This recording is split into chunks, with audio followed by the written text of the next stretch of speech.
What would you do if your neighbor kept parking in your driveway, day after day, like it belonged to them? Not once, not by mistake, but as if you didn't matter. Most people would argue. Some would yell. But one man chose something different. And what started as a quiet act of defiance would go on to expose a truth the whole neighborhood had been avoiding for years. This isn't just a story about a parking spot. It's about power, silence, and the quiet strength of someone who finally said, enough. And once he did, nothing in that neighborhood stayed the same. It started on a Wednesday. The sun was barely up when Samuel Bryant stepped outside with his morning coffee and saw a silver Lexus parked in his driveway. Not near it, not beside it, right in it. He paused for a moment, mug warm in his hand, steam curling up into the Florida humidity. The house next door had been quiet lately. No guests, no parties. Just Cheryl McAllister, his neighbor of 5 years. Lived alone. Always seemed polite, if a little sharp at the edges. He figured maybe someone had stopped by. A delivery, maybe. No big deal. But the car stayed. All day. That night, Samuel came home from school, tired from a full day of middle schoolers arguing over group projects and half-finished science fair ideas. The Lexus was still there. He pulled into the street and parked a few houses down. Didn't want to block anyone's driveway, even though his own had just been taken from him. The next morning, it was gone. No note. No knock. Just silence. A week passed. Then it happened again. This time, he saw Cheryl step out of the car. She didn't look rushed. No groceries in hand. No emergency. She walked into her house like nothing was unusual. Samuel waited a while, then knocked gently on her door. She opened with a smile that didn't quite reach her eyes. "Morning, Miss McAllister," he began. "Just wanted to check. Your car was in my driveway again." "Oh," she said, glancing over his shoulder like she hadn't realized it. "Well, I had guests over and there wasn't enough space. It's just easier for me." Samuel nodded slowly. "I understand. Just, next time, could you maybe let me know first?" It caught me off guard. Her smile tightened. "Of course. But I figured you weren't using it, so..." He didn't argue. Just said thanks and walked back across the lawn, a little slower this time. By Saturday, it had happened a third time. That was when the feeling changed. From mild confusion to something colder. Not fear. Not yet anger. But the kind of unease that builds in your chest when something simple starts to feel wrong. When your space, your rules, get ignored not by accident but by choice. And if you've ever had a neighbor like Cheryl McAllister, you know exactly what that feels like being erased in slow motion. But what Cheryl didn't know, what she didn't bother to consider, was that the man she dismissed as just another quiet neighbor was about to change everything. Because this time, the one being disrespected was the one who still believed in doing things the right way. And sometimes that's exactly the kind of person who turns the tide. Samuel didn't grow up being loud. His father used to say, "A man doesn't need to raise his voice if he stands on solid ground." So even when things bothered him, Samuel handled them with calm, with clarity. That's how he'd lasted more than 30 years in a classroom, by knowing when to speak and when to hold the line. So the second time Cheryl McAllister parked in his driveway, he didn't curse or pace around. He wrote a note, a short one, penned neatly on lined paper he pulled from the kitchen drawer. He placed it under her windshield before leaving for work. "Miss McAllister, please don't use my driveway without permission. I need it clear for my own use. Samuel Bryant." That evening, the Lexus was gone. So was the note. But the next morning, the car was back, parked in the same spot, centered like it belonged there. Samuel stood on his porch with his coffee, warm mug in hand. No wind, no birds, just the quiet weight of knowing his request hadn't meant a thing. That weekend, he knocked on her door again. Tried once more to speak plainly. "Cheryl," he began, "I don't want to make this a problem. But this is the third time now. I need that space. It's not just about convenience, it's my property." She leaned against the doorframe, arms folded, hair pulled back neat, sunglasses hanging from her collar. She looked more like someone preparing for a conference call than a neighbor in a driveway dispute. "I don't see the big deal, Sam. You barely have visitors. You're not going anywhere half the time. It's just a few feet of concrete." He noticed the way she used his name. Flattened, clipped, like he was a child being reminded of his place. Like kindness was just an obligation she could shrug off the moment it got in her way. "It's not about the space," he said, quieter this time. "It's about asking." She let out a small laugh. Not cruel, just empty. "Well, if it really bothers you that much, fine. I'll try to remember." Then she turned, walked back inside, and closed the door. Not with malice, but with the finality of someone who had already decided she'd won. Samuel stood there a moment longer, staring at the grain of the wood, and something inside him settled, not in peace, but in certainty. He'd seen this kind of dismissal before, in meetings where his ideas were ignored until someone else repeated them louder. In neighborhoods where people like him were expected to be agreeable no matter how many small lines were crossed. The kind of dismissal that smiles to your face and dares you to react. But Cheryl didn't understand who she was dealing with. Not really. Because a man like Samuel doesn't raise his voice. He makes one phone call, and he waits. The next morning, when the Lexus returned to his driveway, he didn't write a note. He didn't knock. He reached for his phone and dialed. The woman on the other end of the line spoke with the same practiced courtesy Samuel had heard too many times before. "Thank you for calling. Unfortunately, unless the vehicle is causing physical damage or blocking emergency access, we can't intervene. This sounds more like a neighbor-to-neighbor issue." He had expected that answer. Still, he let it settle in his chest, the way cold air fills a room. "So," he asked calmly, "if she parked across my garage door, I'd have to prove harm before anything's done?" "Well, technically yes," the HOA representative replied. "You could always try to speak with her directly." Samuel thanked her and hung up. He didn't bother arguing. Arguing implies the other side is listening. Later that afternoon, he printed a photo of the Lexus parked in his driveway. On the back, he wrote the date and time. Then he slid it into a folder with the others, because Cheryl had made this a pattern, and patterns leave trails. But when he stepped outside that evening and saw the Lexus parked there again, something shifted. Not just irritation, but recognition. He'd seen this game played before. Sometimes it came from bureaucrats who said, unfortunately, a little too quickly. Sometimes it came from neighbors who knew how to skirt the line just close enough to get away with it. This wasn't about space anymore. It was about territory. About testing the boundaries of what a quiet man would tolerate. For people like Cheryl, rules were things to bend, unless they served her. She knew how to perform just enough charm to avoid consequences. And she believed no one would dare hold her accountable because the system was on her side. But Samuel had lived long enough to know that systems can be bypassed. That sometimes the best answer isn't to fight fire with fire, but to bring water, methodically, and prove the burn. He left one final note. Not under the wiper this time. He taped it to her front door, neat handwriting, no anger in the words. "Please do not park in my driveway again. If it happens one more time, I will have the vehicle removed at your expense. Samuel Bryant." No threat, no drama. Just a boundary drawn in ink. He never got a reply. The note was gone the next morning, but so was her respect. By that weekend, the Lexus was back. Parked a little deeper this time. Like she was daring him. And Samuel, without a word, reached into his drawer, pulled out the business card a neighbor had given him months ago, and ran his finger across the print. Tow service, 24 hours. He didn't call yet. Not that night. Instead, he went to bed early. Slept well, because the next step wouldn't be taken out of anger, it would be taken out of principle. And some principles don't shout, they simply wait for the right moment to stand. Sunday morning arrived quiet and slow, the kind of stillness that usually made Samuel feel at peace. But today, that silence held a different weight. He stepped outside just after sunrise, mug in hand, slippers scuffing softly against the concrete. There it was again, Cheryl's silver Lexus, sitting squarely in his driveway like it had every right to be there. He didn't hesitate. He walked back inside, rinsed his cup, and picked up the phone.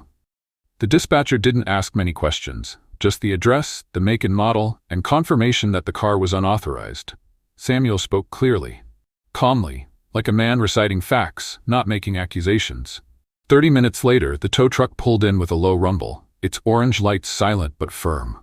The driver, a young man with sunburnt arms and mirrored sunglasses, nodded once. "This the one?" Samuel pointed. "Yes, sir, right there." No fuss, no debate. Hooks went on, gears turned, and the Lexus was lifted off his property like dead weight. By the time Cheryl realized what had happened, the truck was halfway down the street. She came barreling out of her house in a loose robe and slippers, shouting his name. "Samuel, what the hell did you do?" He was standing on his porch, arms crossed. "Had it removed, just like I said I would." "You can't do that," she snapped. "That's harassment. I'll report you." He didn't raise his voice. "You parked on my property. I gave you a warning." She looked like she wanted to argue further, but there was nowhere for the anger to land. Samuel wasn't flustered. He wasn't apologizing. He wasn't giving her the power of a reaction. She jabbed a finger toward him. "You think this is over?" He gave a small shake of the head, not in denial, just tired of the game. "No, Miss McAllister, I think it just began." She stormed back into her house, door slamming hard enough to rattle her porch light. But for the first time in weeks, Samuel's driveway was empty. Clean, clear, quiet. He sat on the front steps for a long while after that, not smiling, just letting the moment settle. To some, it might have seemed like an overreaction, calling a tow truck over a parking spot. But anyone who's lived through being pushed, prodded, quietly disrespected again and again knows the truth. It's never just about the spot. It's about being seen, about reminding the world and yourself that you are not invisible. And for people like Cheryl McAllister, used to doing what they please without consequence, this was the first sign that maybe, just maybe, the rules applied to her too. The following week was quiet on the surface, but something had shifted beneath it. Samuel could feel it in the air, like a low-pressure system rolling in. No knocks on his door, no more cars in his driveway, but something was off. It began with the notices, slipped into his mailbox, folded clean. One from the HOA, citing a minor landscaping violation, overgrown hedge near property line. Another flagged excessive noise, dated the same day his grandsons had visited, even though the boys never played past dusk.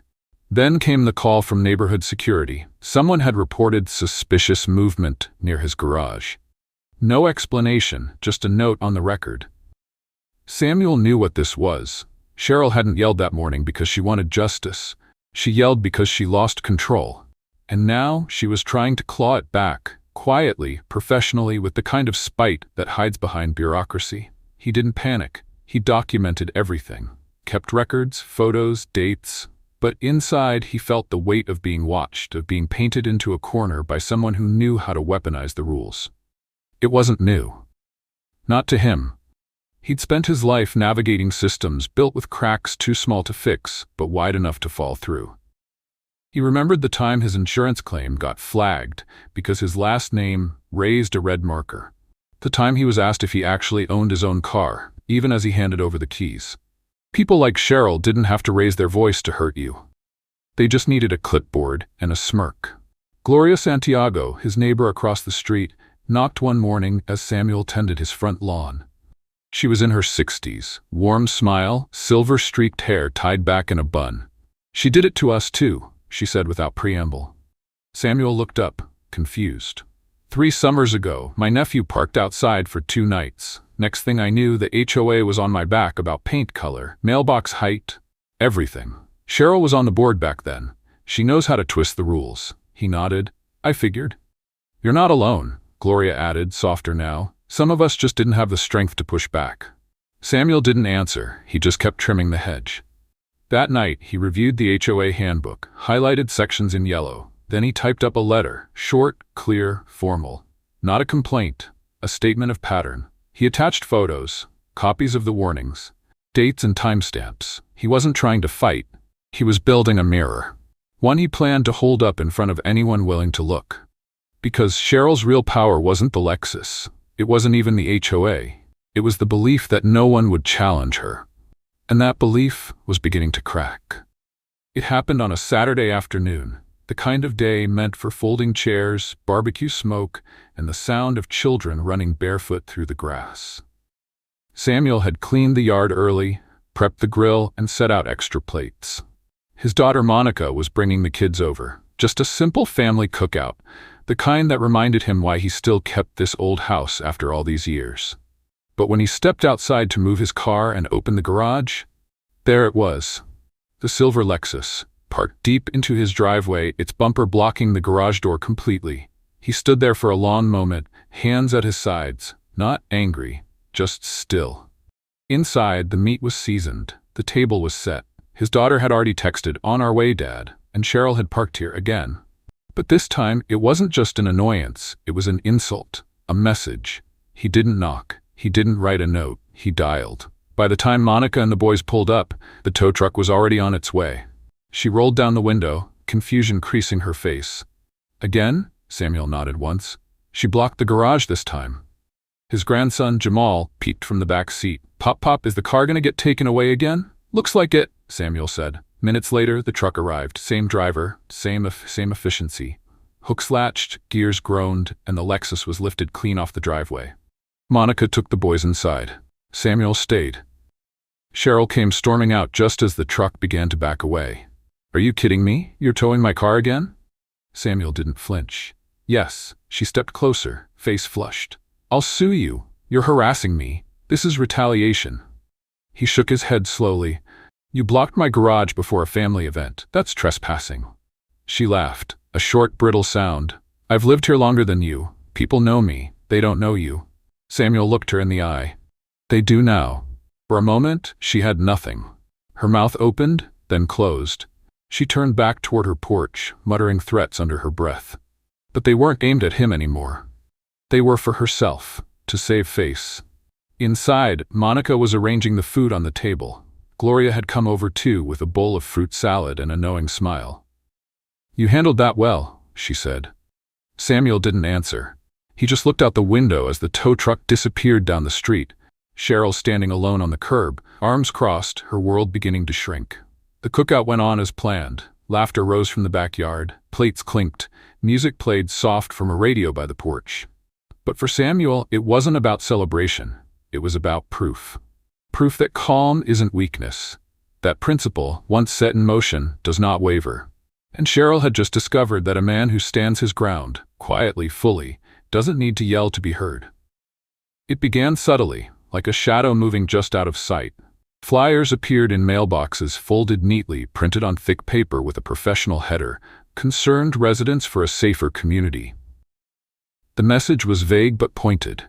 It warned of increasing aggression, unneighborly conduct, and individuals creating division. No names were mentioned. But in a neighborhood this small, it didn't have to. Emails followed, longer, more dramatic. Cheryl's tone was indignant, almost theatrical. She described a man who had created tension, who escalated minor disputes into public scenes, and who was disrupting the peaceful fabric of our community. Samuel read them once, then deleted them. Not because they didn't sting, but because he knew they weren't for him.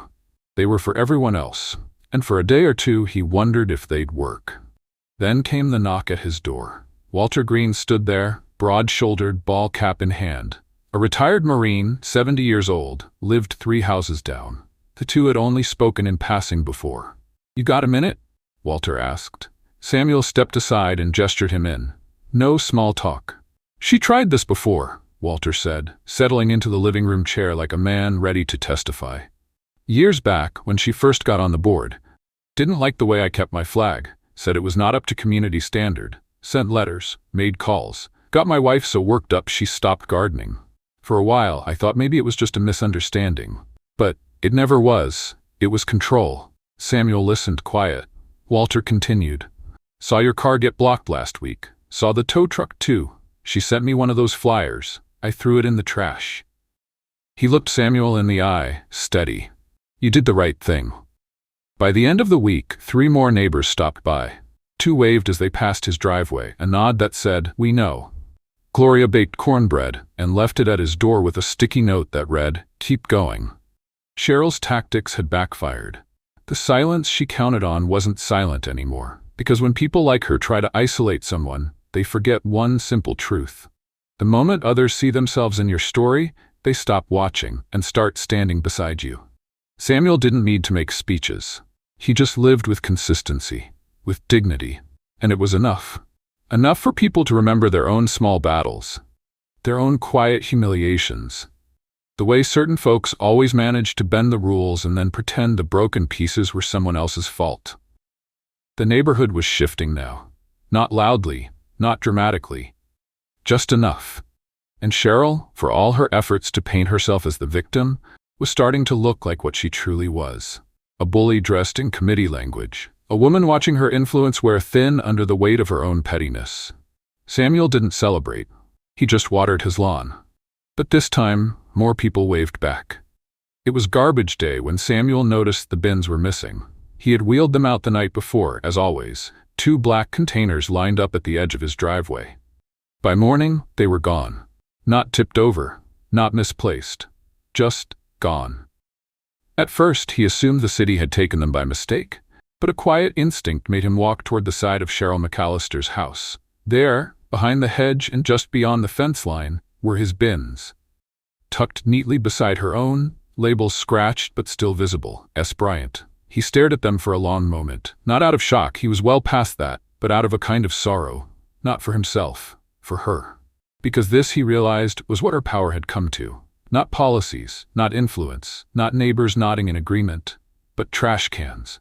Stolen in the dark, as if that might tip the scales back in her favor. He didn't confront her.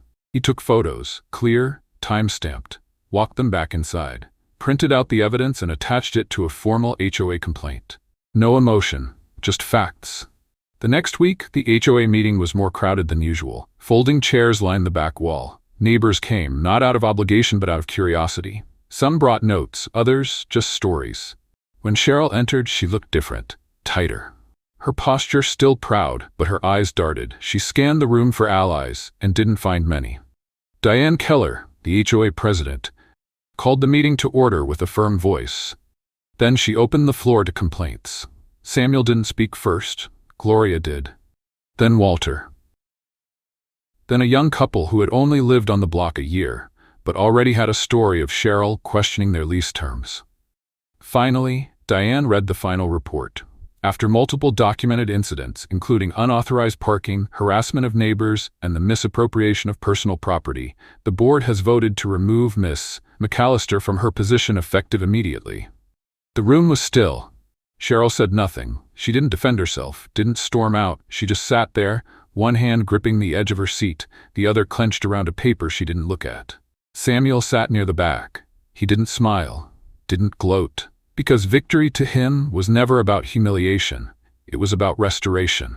Restoring peace, restoring dignity, restoring a quiet balance that Cheryl had pushed too far for too long. As the meeting closed, Diane glanced toward Samuel, just briefly. A silent acknowledgement. And outside, under the soft amber of the streetlights, the neighborhood exhaled, together. The moving truck came on a cloudy morning, just after sunrise. No goodbye party. No neighbors helping load boxes, no conversation on the porch, just the low hum of an engine, the scrape of furniture against wood, and the dull thud of doors closing. Cheryl McAllister didn't speak to anyone that day. She didn't wave. She didn't leave a note. She moved like someone erasing herself quietly, one box at a time. Samuel watched from behind his window blinds. Not with satisfaction, not even with relief, just a kind of quiet closure. The kind that doesn't come from winning, but from holding steady long enough to see something harmful leave on its own. Later that afternoon, the truck pulled away. Her porch stood empty, curtains drawn, lights off. And for the first time in nearly 6 months, his driveway was just a driveway again. Samuel stepped outside and walked to the edge of the lawn. The breeze was soft. A few neighbors were out tending to their gardens. Gloria waved from across the street. Walter nodded from his porch. It wasn't dramatic. No one clapped, no one made speeches, but something had changed. Not just in the space between houses, but in the way people carried themselves. A little straighter, a little more present. Because they'd all watched one man take a stand, not with fists, not with fury, but with steadiness. And that steadiness had held. Later that week, someone new moved in next door. A young couple with a toddler and a dog that barked too much. But Samuel didn't mind. They parked in their own driveway. Said hello on their first day. And when they asked if the neighborhood was quiet, he smiled and said, "It is now." That evening, he sat on his porch as the sun dipped low, the sky turning amber and soft purple. He didn't think about Cheryl. He thought about the chair beneath him, the coffee in his hand, the sound of his grandsons playing in the distance. Sometimes, justice doesn't arrive in grand gestures. Sometimes it's a long, quiet process of being consistent, being clear, and being unwilling to disappear. And for anyone who's ever been ignored, disrespected, or quietly pushed aside, this story isn't just about a driveway. It's a reminder that calm isn't weakness, that boundaries matter, and that when you stand for what's right, even in silence, the world eventually listens. In life, justice doesn't always arrive when it should, and not everyone has the voice or the privilege to defend their boundaries. But the story of Mr. Samuel Bryant reminds us that calm, steady integrity has the power to shift an entire community. He didn't raise his voice, he didn't seek revenge. He simply stood firm in what was right, acted with clarity, and refused to let someone else's entitlement erase his presence. Sometimes, the most powerful way to confront abuse isn't through loud resistance, but through quiet strength and consistent truth. For older viewers, those who've been overlooked, underestimated, or silenced, it's a reminder that dignity is a force of its own, that you don't have to match someone's aggression to hold your ground, and that even in a world where injustice feels routine, moral order can still be restored, one clear boundary at a time. This story affirms something deeply personal, that kindness is not weakness, that silence is not surrender, and that doing the right thing, even when no one seems to notice, can still echo louder than you think. Most importantly, it reminds us we're never truly alone when we choose to do what's right. They thought Samuel would stay quiet, that he'd keep stepping aside, letting things slide, just to avoid the trouble. But what they didn't see, what they never bothered to understand, is that quiet doesn't mean passive, and respect isn't something you ask for, it's something you live by. Samuel didn't fight to humiliate anyone. He didn't act to prove a point. He simply drew a line and held it. And in doing so, he reminded an entire neighborhood what fairness looks like when it's lived, not just spoken. Because sometimes the most powerful form of resistance isn't noise, it's steadiness. And when one person dares to be steady long enough, others remember their own strength too. If you've ever felt invisible in your own home, if you've ever watched someone twist the rules while others looked away, then this story is yours too. Type 1 in the comments if you've ever felt powerless in the face of entitlement. Type 2 if you believe quiet dignity can still set things right. And if stories like this speak to something deep in you, about justice, about respect, about being seen, then don't miss the next one. Hit subscribe. We'll keep telling the stories that matter.